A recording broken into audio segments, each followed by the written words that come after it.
Monimuotoisuus on luonnon rikkautta. Kylät ja viljelykset ovat keskeinen osa Kauhajoen arkista maisemaa. Laajaan kuntaan mahtuu kuitenkin runsaasti suo- ja metsäalueita, joista osa on tunnelmaltaan lähes erämaisia.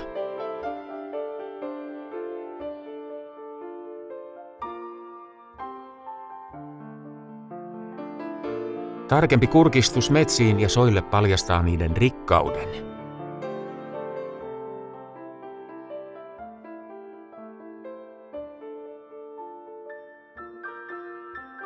Metsien ja soiden monimuotoisuus tarkoittaa vaihtelevia maisemia.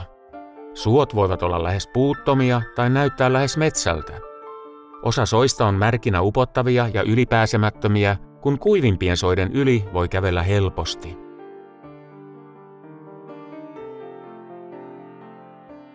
Kauhajoen metsissä on runsaasti karujen kankaiden männiköitä, mutta yllättävää rehevyyttä löytyy esimerkiksi puronvarsien lehtometsistä. Lajien runsaus on näkyvä osa monimuotoisuutta. Eniten lajeja löytyy sopivan kosteista ja ravinteikkaista elinympäristöistä.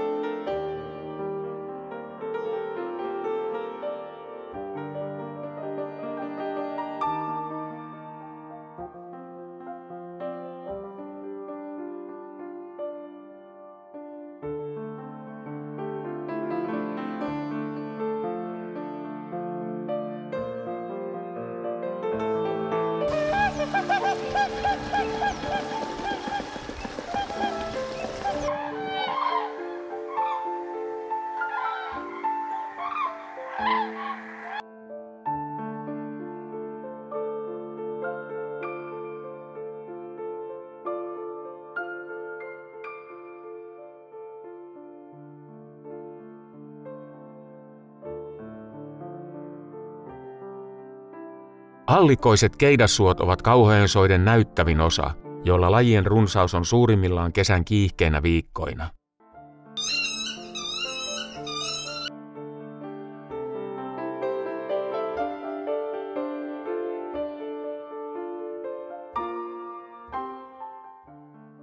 Rehevissä metsissä elää monipuolinen joukko erilaisia kasvi-, sieni- ja eläinlajeja.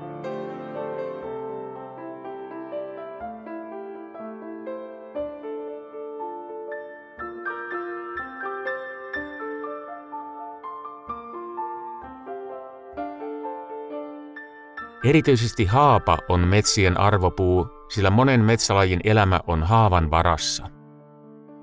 Lajistoon vaikuttaa myös metsän ikä, sillä nuorissa metsissä viihtyvät erilaiset lajit kuin vanhoissa metsissä. Metsälajiston kannalta erityisen tärkeää on lahopuun määrä ja laatu. Monet lajit ovat sopeutuneet elämään tietyssä puulajissa tai juuri sopivasti lahonneessa puussa.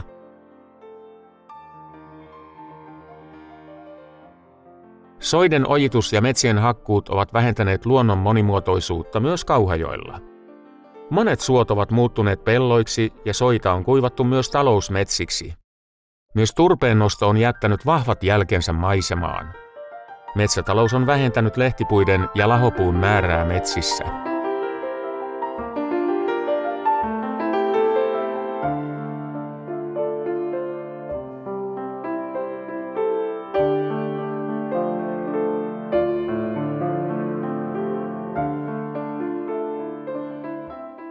Kauhajoen kansallispuistot ja muut luonnonsuojelualueet turvaavat osaltaan metsien ja soiden monimuotoisuutta tulevaisuudessa.